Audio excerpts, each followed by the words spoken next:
Today, let's take a closer look at Ilford Delta 400.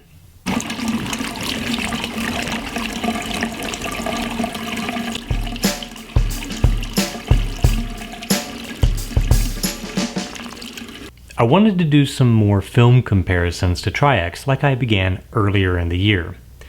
But to keep things consistent, rather than do them every now and then, I went ahead and got 49 different film stocks, everything I could get in 35mm from B&H and Freestyle.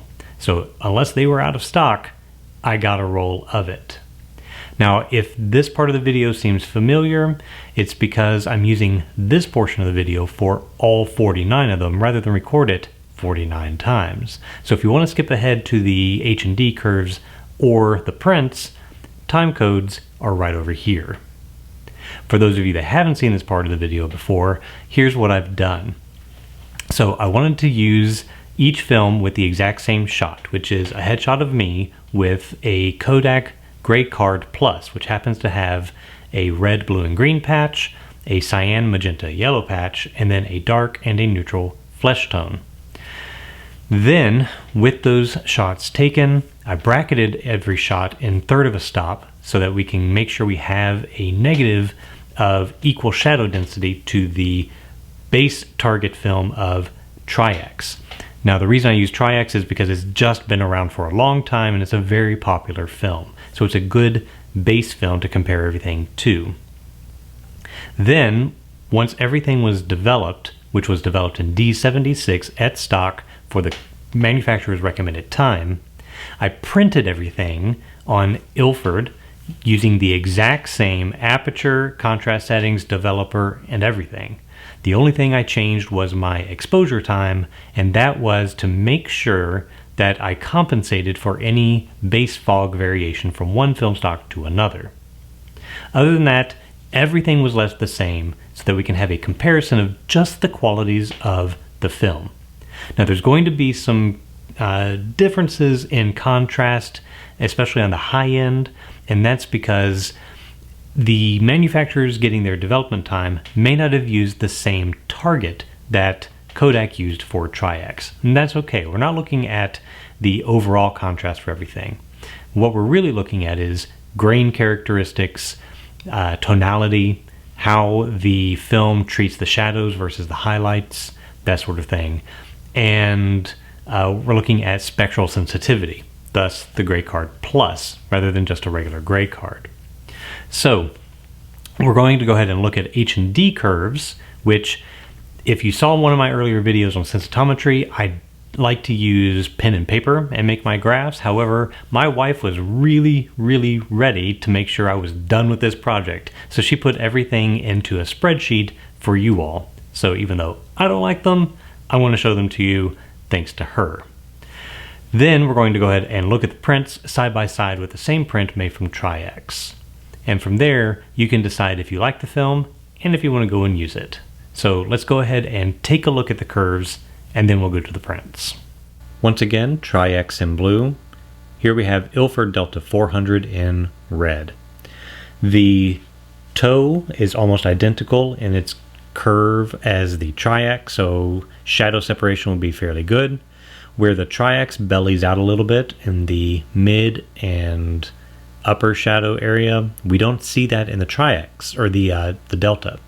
That means we're probably going to have a nice, smooth, even separation in tones through most of the scale. In fact, the Delta, once we get past the lower shadows with that smooth, graceful toe, we have a really good straight line. Just a little bit of a peak in the upper mid-tones. So while it's not as a dramatic bump in shadow tones as we saw with T-Max 400, the straight line is still pretty straight and flat, meaning we should get very good tonal separation, a little bit to block down in the shadows.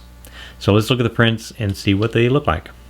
Here we have our Tri-X and here we have our Delta 400. Okay, so let's start with the basics down here on our card.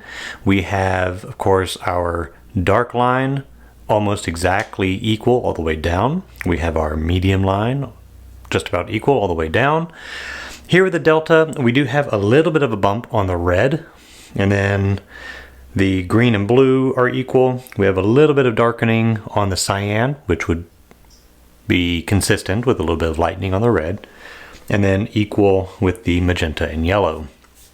So it means we're getting a little bit brighter red, a little bit darker cyan than with the Tri-X. Now it looks like exposure and development gamma is almost exactly the same here, and we saw that with the curves where the slopes are pretty much identical. So our whites look the same, our grays look the same, our blacks look the same. So then, why does that explain Delta being a little bit lighter in the face than Tri-X if they are exposed and develop the same? Well, I think that it has to do with that slight bump in the red here. So it's lightening the red in my face a little bit like the Acros 2 did. And so the red in my face with the Tri-X is shown pretty much equal to the cyan and magenta. So for skin tone, the Delta 400 is lightening any kind of blemishes and kind of red blotches on my skin and creating a smoother tone than the Tri-X. Otherwise, they are pretty much identical in terms of scale. You can see in my hair here, in the background here, that they are pretty much identical in gray because this is a medium gray background. So we're getting the same scale of tones all the way through. And that's fantastic. We're also getting the same scale here, here, and here. That's great. Really, the only difference we're seeing is in the treatment of the skin tone for the red. Now, is that intentional by Ilford to make a smoother red for skin tones, or is that merely coincidental?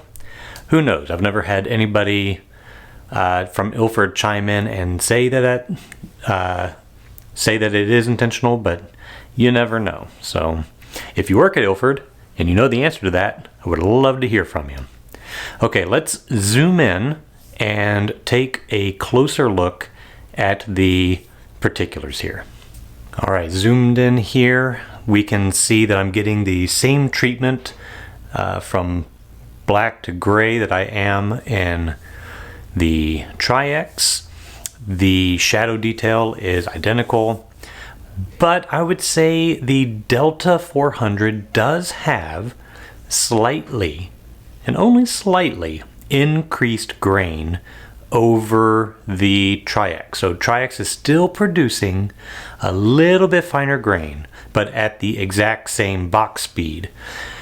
So if you do want a little bit smaller grain, then Tri-X is probably still your best option. And then, as we saw before, T-Max 400 was definitely smaller than Tri-X. So Delta 400, while still a tabular film, a T-grain film, is still not getting as fine grain as we are with the Kodak. All right, here we have the edge of my shoulder. We can see that we're still getting really good detail with the little fuzzies on the collar or the shoulder of my shirt. We can see that tonality here as it is rendered in the smooth tones. We're getting good gradation from gray to black in the fold of the shirt.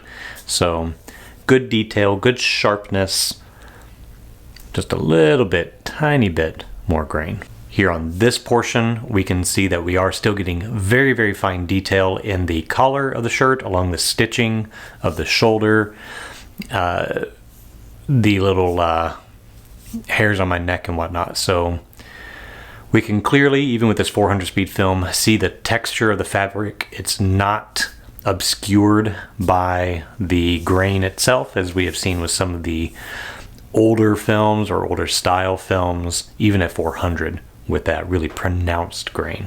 And finally, here in the close-up of the face, we can see the texture of the skin's really good.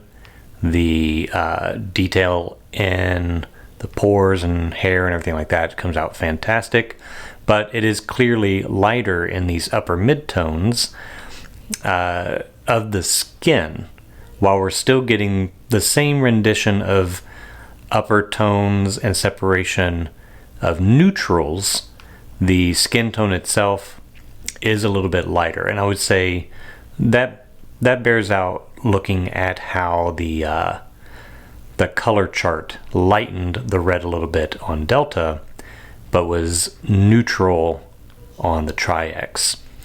So nice to see how that differs there. If I were a little less red in my skin tone, or if I were photographing an object that an object that was green or blue, it may turn out exactly the same as Tri-X. I don't know if you'd even see a difference there based on the spectral response. But skin tone, yeah, definitely a clear difference. So now that's going to do it for this week. This particular video was chosen as the poll selection from my medium format Patreons. I'd like to thank my newest medium format patrons, Maudu, John, and Chris Coppola. If you would like to help support this channel through Patreon, you can go through the link above. Medium format can select in polls what they would like to see as an upcoming topic. If you just want to support, you can do a 35mm support level, or you can go down to the links in the description for merchandise. So thank you for watching. Please like and subscribe, and we will see you next time.